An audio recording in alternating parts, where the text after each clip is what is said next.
Ang defense team nitong si Vice President Sara Duterte ay iginit na sapat ang kanilang mga tauhan sa pagmamarka ng ebidensya at hindi sila ang dahilan ng pagkaantala ng pre-trial. May balita si Bombo Angelo Ganan. Bombo Dennis, iginiit ng kampo ng defense team ni Vice President Sara Duterte na hindi nila pinapatagal ang pre-trial process sa halip ay naghahanap po muna sila ng paraan upang mapabilis ang pagmamarka ng libu-libong dokumentaryo ng ebidensya at sapat rin ang kanilang tauhan. Sa isang pulong balitaan, sinabi ni Atty. Michael Powa na tuloy-tuloy umano ang isinasagawang pre-marking sessions at nakagawa naman ng progreso sa mga dokumentong kailangang markahan, bagamat aminado silang malabong matapos ang proseso ngayong araw. Dagdag pa ni Powa, upang mapabilis aniya ang proseso na pagkasunduan umano ng magdadagdag ang clerk of court ng isa pang marking station para sa Article 2 o ang tagong yaman ng GC na hindi diniklara sa kanyang Statement of Assets, Liabilities and Net Worth o SALN. Mula sa isang mesa na kasalukuyang ginagamit sa pagmamarka ng mga dokumento, magiging dalawa na ito simula bukas.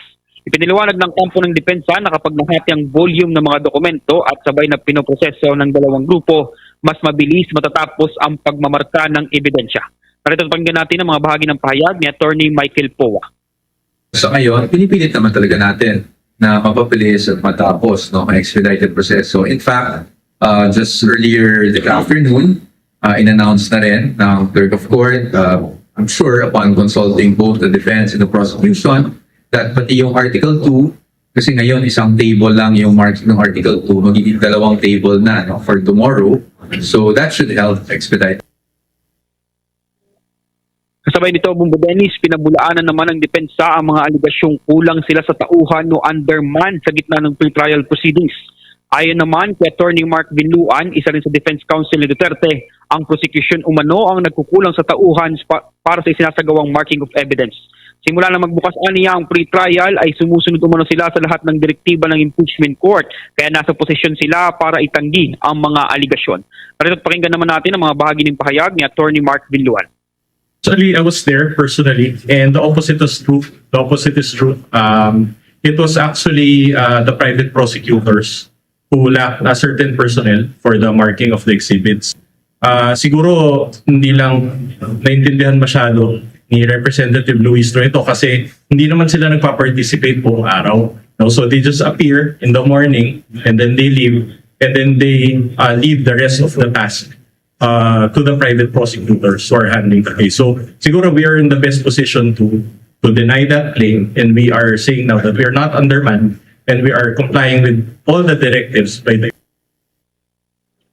Samantala, Bombo Dennis, Bombo Ever, ipinagtanggol din ng depensa ang kanilang desisyon na magkaroon ng hiwalay na pagmamarka ng mga dokumento sa halip na isagawa ito sa minungkahing common markings ng prosecution para sa mga dokumentong pareho namang hawak ng magkabilang panig.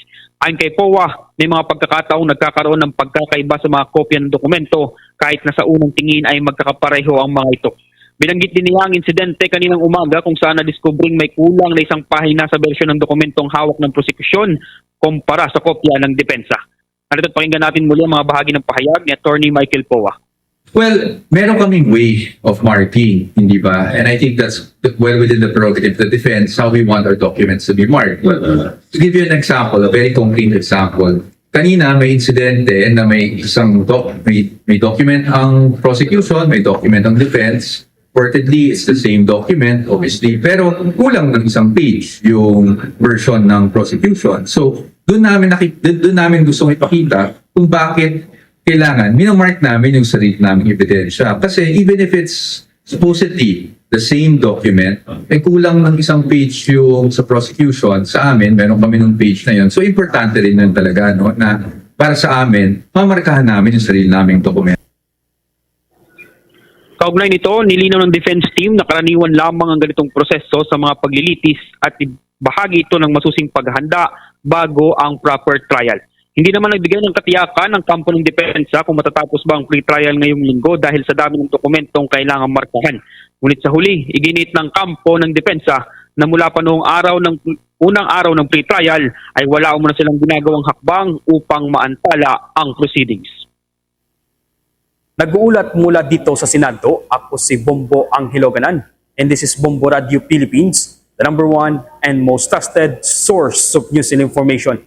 Basta Radio, Bongo! For the most trusted source of news and information, visit our website at www.bomboradio.com. Follow us on Bombo Radio mobile app, Facebook, YouTube, TikTok, and X, formerly Twitter.